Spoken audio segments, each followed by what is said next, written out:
Well, I would say that Spain is a little bit on a delay in the economic cycle.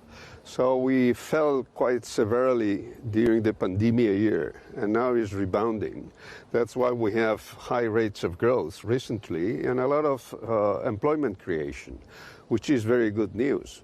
The only thing is that employment is created in traditional sectors like tourism, and construction, which is not the main important sources of growth for the future. And we are still on the pre-pandemic level for the Spanish economy. So within this, we've seen Pedro Sanchez hand out a lot of money to the economy to deal with the shocks of the pandemic and of the war in Ukraine. Of course, that means that the debt has ballooned to 113% of GDP. So what do you expect? What's your assessment of the action of Pedro Sanchez's government until now? And do you expect that there will be more handouts, or is the question of public finances going to come into the radar very soon? Well, I think that the European economy is going to put pressure on Spain to slow down on this expansionary fiscal policy, since already the pandemic is over and the Ukrainian war will stop one of these days. So we will have to I would say to slow down government expenditures and raise taxes to lower the debt to GDP ratio. How about the question of unemployment, that it's still very high in Spain, around 13%, so the highest number in the EU.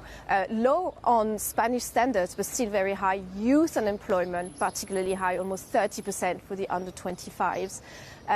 How is the government addressing this issue? Can they tackle it?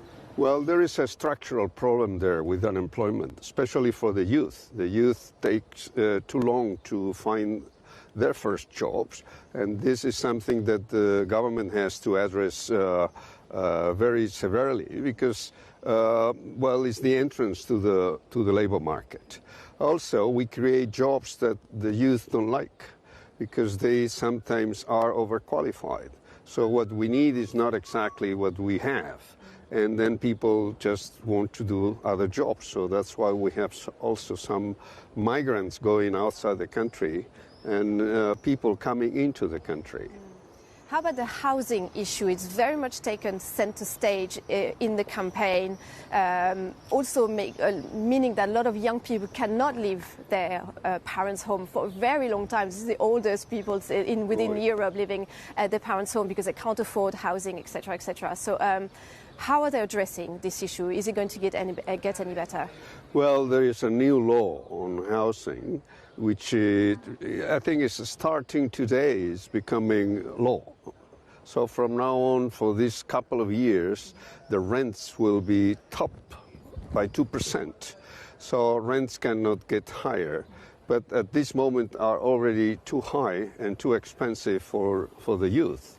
And so it's a problem. We used to have a lot of construction during the 2000s, but then with the crisis in 2009, the construction sector fell and not many houses were built. So there's a shortage of housing. And then if you tend to control the rents, maybe the owners won't bring their flats and their apartments to the market. So the issue is that you have to also increase supply. It's just started drizzling a tiny bit, but that's actually important in this campaign because the question of drought has been a big issue.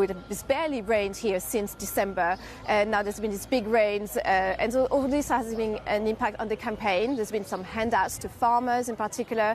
The question of climate change has very much come on the table, and it's impacting the price of food. Of course, we know that here and the south of Spain is very much the garden of Europe, producing a lot of fruit and vegetables for the whole continent, and that's affecting prices. So how do you see this question of drought and climate change playing into this campaign and the national one at the end of the year? Well, I would say that the climate change impact on the weather is very indirect. So one thing is the climate change and another thing is whether you have a drought or not. And scientists have not clear distinction between one and the other. But I think food prices have gone up in a country where food used to be inexpensive, and now it's becoming quite expensive. And the question we ask ourselves in Spain is, will we be able to go back to the old prices and have affordable food prices in the future? Because sometimes there is this inertia. Once prices go up, then they don't come down any longer. Yeah. So I think it's good news that it's raining now in Spain, which is very unusual also in Valencia, but we are very happy, yeah. Yes, because as you were saying, core inflation has remained high because of food prices here in Spain. Very final question from me. The Next Generation Fund, of course, Spain is the second largest beneficiary after Italy. They will have 140 billion euros in grants and loans for the country. But there's been some criticism towards the government and the regions, how slow it's been to trickle down into the economy. So how much of a boost and how well has it been applied to the Spanish economy, all this money coming from this fund? Well, this money has been very, very relevant for Spain. I think the government is right in saying that it's not really having a great delay if you compare to other European countries. But the good thing about these European funds is that you cannot spend them in whatever you want.